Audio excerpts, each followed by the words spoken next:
নমস্কার, আশা করছি সকলে খুব ভালো আছো। আজকের আরও একটি নতুন ভ্লগে তোমাদের সকলকে স্বাগত।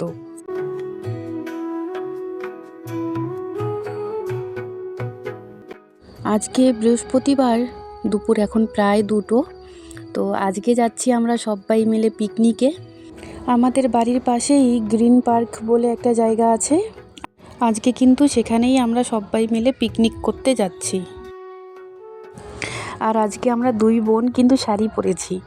তো শাড়িটা না আমার খুবই ভালো লাগে পরতে, কিন্তু শাড়ি পরে কোথায় যাব সেটা আর বুঝতে পারি না। তো আজকে আমি তাই দিদিকে বলেছি যে তুইও শাড়ি পর, আর আমিও কিন্তু আজকে শাড়িই পরবো। তো আমরা যেখানে আজকে পিকনিক করতে যাচ্ছি, আমাদের বাড়ি থেকে সেখানে যেতে ওই 30 মিনিট বা 40 মিনিটের মতো লাগতে পারে টোটোতে আর কি। আর যদি আমরা স্কুটিতে বা বাইকে যাই তাহলে কিন্তু একটু তাড়াতাড়ি পৌঁছানো যাবে। তার কারণ টোটো তো একটু আস্তে ধীরেই চলে, সেটা তোমরা সবাই জানো। আর আমরা আজকে পিকনিকে যা যা খাবো সবটাই কিন্তু আমরা বাড়ি থেকে রান্না করে তারপর নিয়ে যাচ্ছি। তো বেশি কিছু তো রান্না করার সময় পাইনি, তার কারণ রান্না বান্না করলাম, তারপর আবার সবাই আমরা তৈরি হলাম। তো শাড়ি টাড়ি পরতেও তো একটু সময় লাগে, তো তাই আর বেশি কিছু রান্না বান্নার ঝামেলা করিনি। তো একটু বেশি করে চিকেন রান্না করেছি আলু দিয়ে, তার সাথে পাঁপড় ভাজা করেছি, আর তার সাথে গরম ভাত। তো দেখো আমরা কিন্তু গ্রিন পার্কে পৌঁছে গেছি। এখানে কিন্তু 15 টাকা করে টিকিট কাটতে হয়েছে আমাদের, ভেতরে ঢোকার জন্য।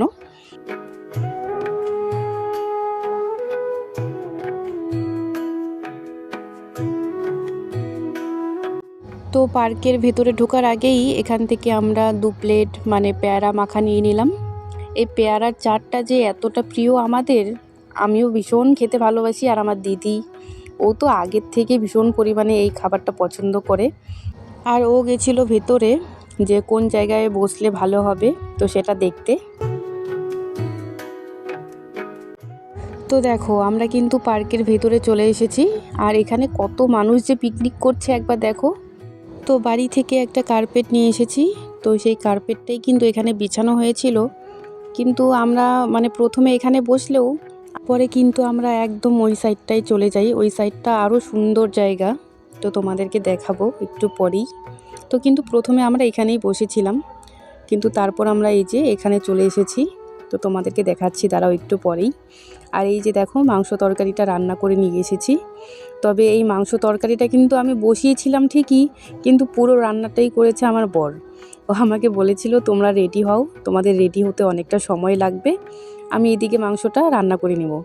তো সমস্ত কিছু আমি রেডি করে দিয়েছিলাম, ও শুধু মশলাটা দিয়ে রান্নাটা করে নিয়েছিল। আর এই যে পার্কের মধ্যে দিয়ে একটা নদী বয়ে যাচ্ছে, এটা নদী না নালা আমি ঠিক বলতে পারবো না। তবে পার্কের ভেতরটায় এসে সবথেকে বেশি আকর্ষণ ওই জিনিসটাই কিন্তু করেছে। আমি তো দেখে একদম অবাক হয়ে গেছি যে জলটা এত পরিষ্কার কি করে হতে পারে। একদম পরিষ্কার জল আর একদম স্বচ্ছ, জলটা কিন্তু খাওয়াও যাবে, যে এতটা পরিষ্কার। এই যে এত মানুষ পিকনিক করছে, এখানে কিন্তু সবাই স্নানও করছে দেখলাম। তারপর আবার দেখলাম যে খাওয়া দাওয়ার পর সেখান থেকে বাসনপত্র মেজে বাড়িতে নিয়ে যাচ্ছে সবাই। তো যাই হোক, আমরা কিন্তু দেখো খেতে বসে গেছি। আমরা 2 বোন একসাথে খেতে বসলাম, আর ওরা বলছে যে ওরা একটু পরে খাবে। তো আমাদের খিদে পেয়ে গেছে, তো আমাদেরকে বললো যে তোমরা আগেই খেয়ে নাও। যদিও পিকনিকে সবাই মিলে একসাথে খেলে বেশ ভালো লাগতো, তবে কী আর করা যাবে বলো। ওরা নাকি আগে এনজয় করবে, একটু ডান্স করবে, তারপর ওরা খাবে আর কি। তো আমরা আগে খেয়ে নিয়েছি। আর এই যে দেখো জলটায় আমরা নেমে পড়েছি। যখন থেকে এখানে এসেছি তখন থেকে মনে হচ্ছিল যে জলটাতে কখন নামবো। তো জলটা যে এত পরিমাণে ঠান্ডা, মনে হচ্ছে যে পাহাড় থেকে মনে হয় জলটা নেমে আসছে। হয়তো হতেও পারে, হয়তো কোনো পাহাড় থেকেই আসছে জলটা, তার জন্যই হয়তো এতটা স্বচ্ছ, এতটা পরিষ্কার জলটা। এখানে এত মানুষ পিকনিক করছে, কিন্তু জলটায় কোনো প্লাস্টিক বা কোনো নোংরা দেখলাম না। ভীষণ ভালো লাগলো এই জলটা দেখে আমার।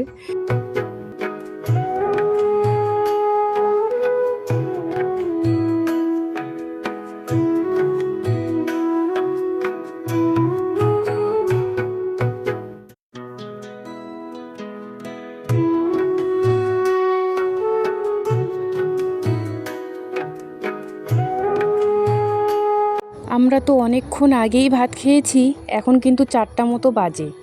তো ওরা এখন ভাত খাবে, তো জলও শেষ হয়ে গেছে। তো তাই একটু দোকানে যাচ্ছি আমরা, তো ওদের জন্য 2 বোতল জল নিয়ে আসবো। আজকে আমাদের জল কিনতেই অনেক টাকা চলে গেছে জানো। তাই মনে হচ্ছিল যে বাড়ি থেকেই যদি একটা বড় বোতল করে জল নিয়ে আসতাম তাহলেই হয়তো ভালো হতো। তো জল নিয়ে এসে ওদের দুজনকেই খেতে দিয়ে দিয়েছি। যদিও ভাত সবজি একদমই ঠান্ডা হয়ে গেছিল, তবে ওরা বলছিল যে সেটাই নাকি ওদের কাছে অমৃত লাগছিল। মানে পিকনিকে এসে কি কি খেলাম আর কেমন হয়েছিল খাবারগুলো সেটা বড় কথা নয়, বড় কথা হলো যে এটাই যে আমরা সবাই মিলে কতটা মজা করেছি। তো আমরা কিন্তু একটু পরেই বাড়িতে চলে যাব।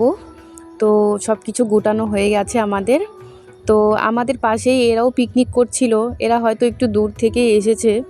তো দুটো গাড়ি নিয়ে এসেছে, কিন্তু এরা অনেকগুলো মানুষ ছিল। তো এদের নাচগুলো জামাইবাবু দাঁড়িয়ে দাঁড়িয়ে অনেকক্ষণ দেখছিল। তার কারণ এই নাচটা কিন্তু সবাই করতে পারবে না। তো জামাইবাবু প্রথমে নিজে নিজে দেখে দেখে একটু একটু শিখলো, তারপর ওদের সাথে গিয়ে নাচছে দেখো। সেটাই দেখে ভীষণ ভালো লাগলো যে জামাইবাবু কিন্তু প্রত্যেকটা মানুষের সাথে ভীষণভাবে মিশে যায় আর প্রত্যেকটা মানুষের সাথে মানিয়ে চলতে পারে।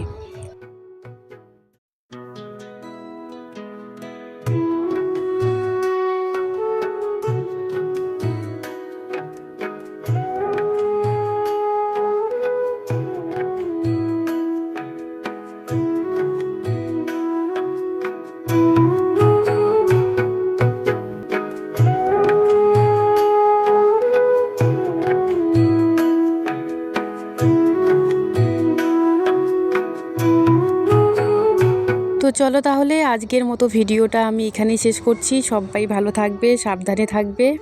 আর ভিডিওটা যদি ভালো লাগে অবশ্যই একটা লাইক করো, একটা কমেন্ট করো, আর সাবস্ক্রাইব করতে কিন্তু একদমই ভুলো না।